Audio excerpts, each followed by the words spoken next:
Okay, Nick here. So this is another video, and this is all about flat Earth, and titled "Flat Earth Sun Horizon Perspective versus Math and Trigonometry." Okay, so there is some dispute among flat earthers as to exactly how high the sun actually is, but they kind of suggest with their math, and they say, "Oh yeah, just do the math, and it'll come out to roughly these numbers." So the most interesting number is 3,000 miles above Earth, always 3,000 miles above Earth. It really doesn't change except for your perspective. Okay, your perspective may make it look like it's lower, but it's not. It's actually always that height here. Okay, or it could be 2,000, or it could be 1,000.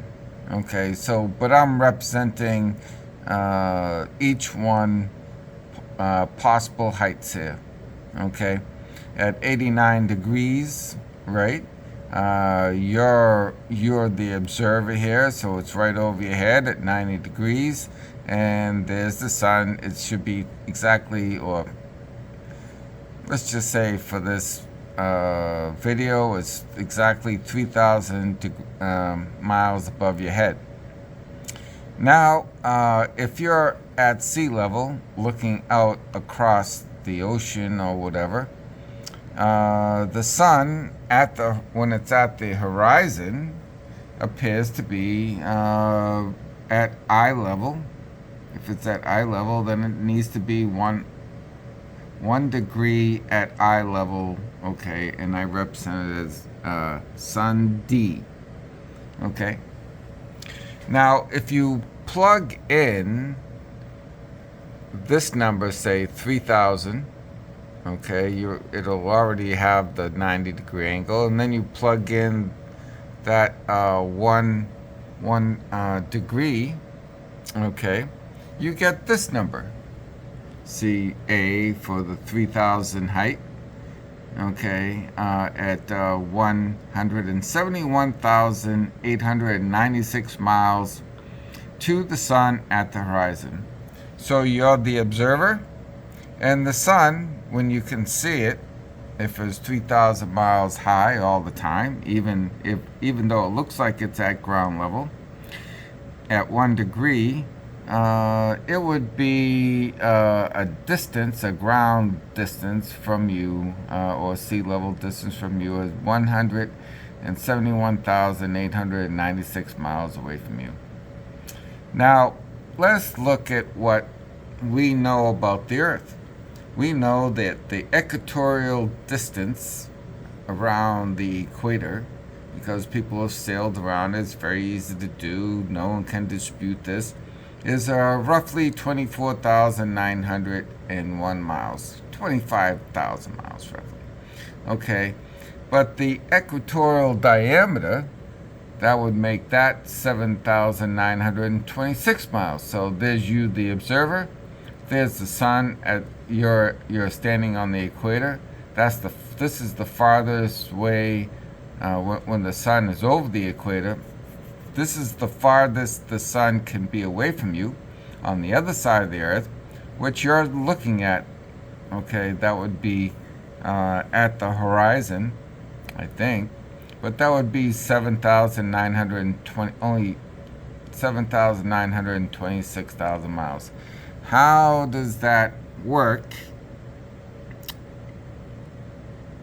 with this position A, 3,000 miles high sun, at 171,896,000 miles when the sun is at the horizon?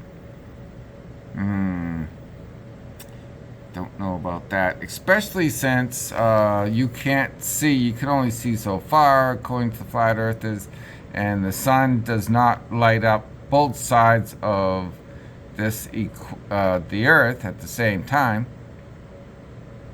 Okay, yet this says you can see it at the horizon 171,896 miles away.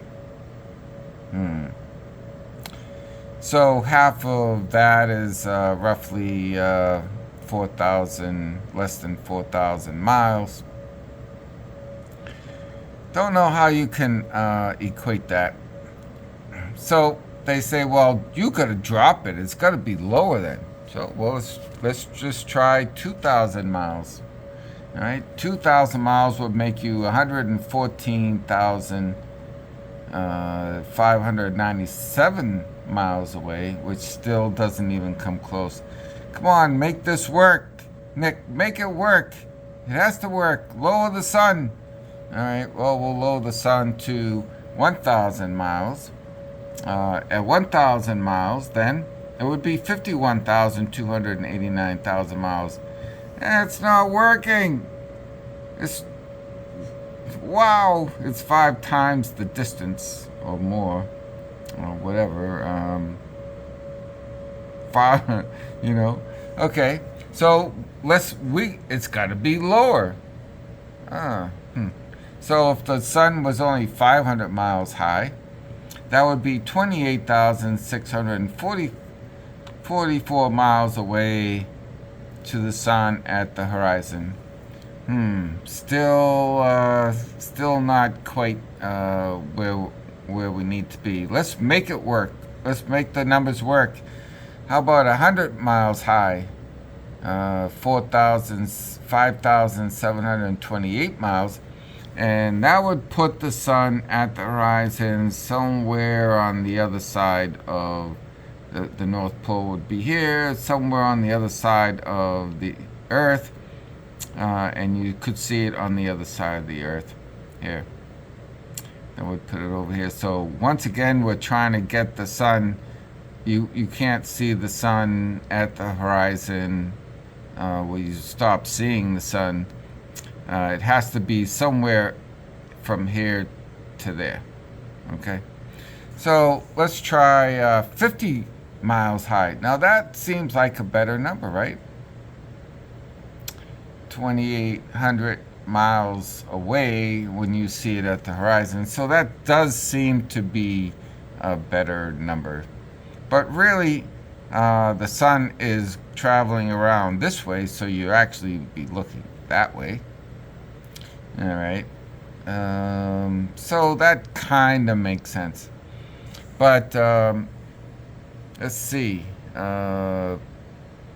50 miles high. How is the sun 50 miles high? I've never seen a flat earther claim that the sun could be any of these distances above Earth and make sense. So, that's really all I got for you in this video. And please make these numbers work, which they can't.